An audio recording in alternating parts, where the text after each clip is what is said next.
Britain parliament గతవారం ఆమోదించిన Rwanda బిల్లుతో conservative party మీద ప్రజాభిప్రాయంలో మార్పు వస్తుందని, రాజకీయంగా బలహీనంగా ఉన్న బ్రిటన్ ప్రధాని రిషి సునాక్కు ఇది అనుకూలతను సాధించి పెడుతుందని విశ్లేషకుల అభిప్రాయం.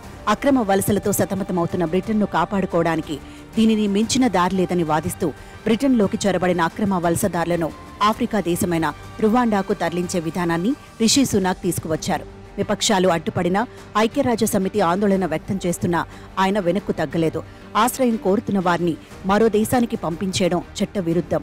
ఇది ఒక కొత్త తరహా అనుచిత విధానానికి అన్ని దేశాలను పురిగొల్పుతుంది, ప్రపంచవ్యాప్తంగా ప్రమాదకరమైన పరిస్థితులను సృష్టిస్తుంది అని ఐక్యరాజ్యసమితి ఒక పక్క హెచ్చరిస్తుంటే, అంతర్జాతీయ వలసల నిర్వహణలో ఇంతకు మించిన అద్భుతమైన విధానం మరొకటి లేదు అని సునాక్ వాదిస్తున్నారు.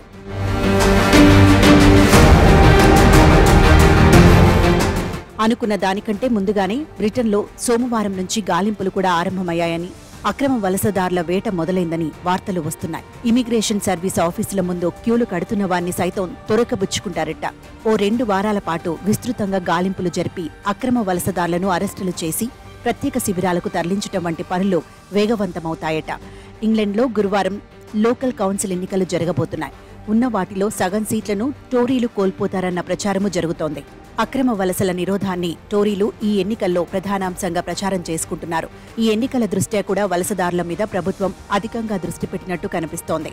ఇక అక్రమ వలసదారులతో నిండిన 1-2 విమానాలు 600 బ్రిటన్ నుంచి 4-5 వారాల్లో బయలుదేరి రువాండాలో వాలాలని సునాక్ పట్టుదలగా ఉన్నారట. తరలింపు ఆరంభమైన పక్షంలో ప్రజల్లో టోరీల మీద నమ్మకం పెరుగుతుందని, మాటకు కట్టుబడినందుకు మెచ్చుకుంటారని సునాక్ నమ్మకం. డజన్ విమానాలు సిద్ధంగా ఉన్నాయి. దేశంలోకి అక్రమంగా ప్రవేశించిన వారు ఇక విమానం ఎక్కి రువాండా పోవాల్సిందేనని ఆయన చెబుతున్నారు.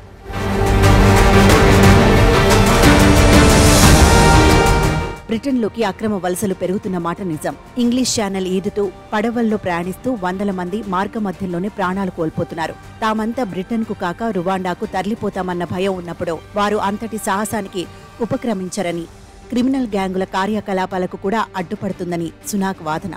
రువాండా ప్లాన్ భయంతో ఇప్పటికే చిన్న పడవల్లో వచ్చే వారి సంఖ్య బాగా తగ్గిపోయిందని టోరీలు చెప్పుకుంటున్నారు. వలసదారులను తరలించగలిగేంత సురక్షిత దేశంగా రువాండాను పరిగణించలేమంటూ గత ఏడాది నవంబర్లో సుప్రీంకోర్టు ఇచ్చిన తీర్పు సునాక్ ప్రభుత్వానికి పెద్ద ఎదురుదెబ్బ. దానిని దృష్టిలో పెట్టుకుని ఆ ఆఫ్రికా దేశాన్ని సురక్షితమైనదిగా పేర్కొంటూ సేఫ్టీ ఆఫ్ రువాండా బిల్ తయారైంది. అక్రమంగా వచ్చేవారిని 6,500 కిలోమీటర్ల దూరంలోని ఈ దేశానికి విమానాల్లో తరలించి రాజధాని కిగాలీలోని ప్రత్యేక శిబిరాల్లో ఉంచుతారు.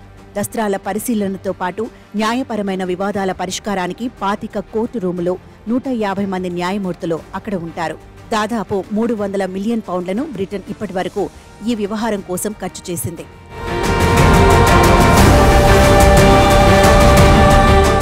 యుద్ధం, కరువు, తిరుగుబాట్లు, ఆకలి ఇత్యాది అనేక సమస్యలతో తమ దేశాలను వదిలి బ్రిటన్లోకి ప్రవేశిస్తున్న వారిని మరో దేశానికి తరలించేందుకు సునాక్ సిద్ధపడుతున్నారు. బ్రిటన్ వెళ్లగొడుతున్న వారిని తన దేశంలో ఉంచుకుని పోషించేందుకు అంగీకరించి రువాండా ఆర్థికంగానూ ప్రయోజనం పొందుతోంది. నిజానికి బ్రిటన్కు ఏటా అక్రమంగా వలస వచ్చే వారి సంఖ్యతో పోల్చితే రువాండా ఆశ్రయం కల్పించబోయే వారి సంఖ్య చాలా తక్కువ. తమ దేశాల్లో పరిస్థితులను భరించలేక ప్రాణాలకు తెగించి మరీ బ్రిటన్ చేరుతున్న వలసదారులను ఈ నిర్ణయం భయపెడుతుందన్న నమ్మకమేమీ లేదు. శరణార్థుల విషయంలో జర్మనీ మాదిరిగా బ్రిటన్ ఉన్నతంగా వ్యవహరించడం లేదని, వలసదారుల ప్రాణాలను డబ్బుతో కొలుస్తూ ఒక దుర్మార్గమైన దేశానికి వారిని అప్పగిస్తుందన్న అప్రతిష్ట, ఖజానా ఖాళీ కావడం ఈ కార్యక్రమం బ్రిటన్కు ప్రయోజనం చేకూర్చదని కొందరి వాదన. రాజకీయంగా కష్టాల్లో ఉన్న సునాక్ను ఈ పథకం ఈ ఏడాది ఎన్నికల్లో ఒడ్డున పడేస్తుందో లేదో చూడాలి.